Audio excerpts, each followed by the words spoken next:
If you ever have a hook and you've lost the eye or bar, you can actually make one for yourself out of thread using a chain stitch.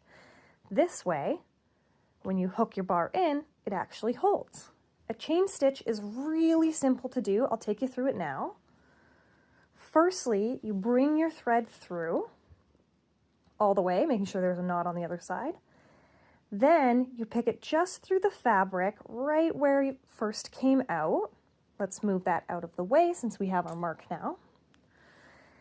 And then you keep your finger between the threads so it can't go all the way through, okay?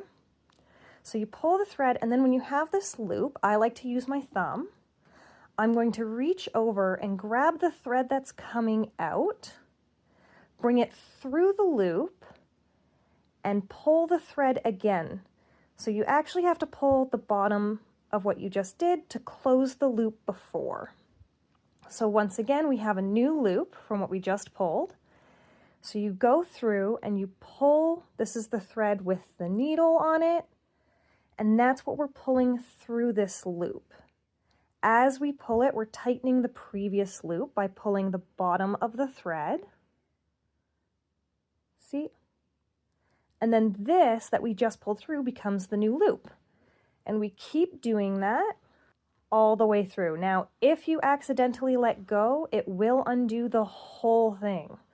So just be careful. As you can see, I've done this a couple of times.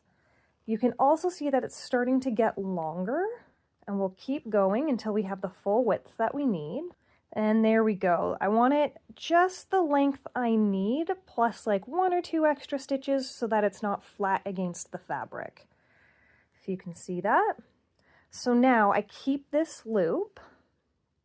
I'm going to put my needle through the fabric right at my end point, which is just past the needle for me. And I'm going to keep my thumb in this loop so it doesn't disappear.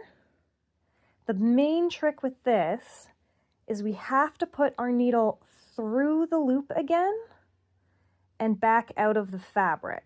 So now that my needle's through the loop, I can pull all my thread, put the needle through, and go all the way through. That means that we've just kind of stitched down that final loop so that it doesn't go away. If you don't stitch down that final loop, it'll undo everything. Now I'm just going to finish this off by tying a knot nice and close to the fabric, and then I'm going to put my needle through, feed it through, and trim it so that all my tails are tucked in. And now we have a nice thread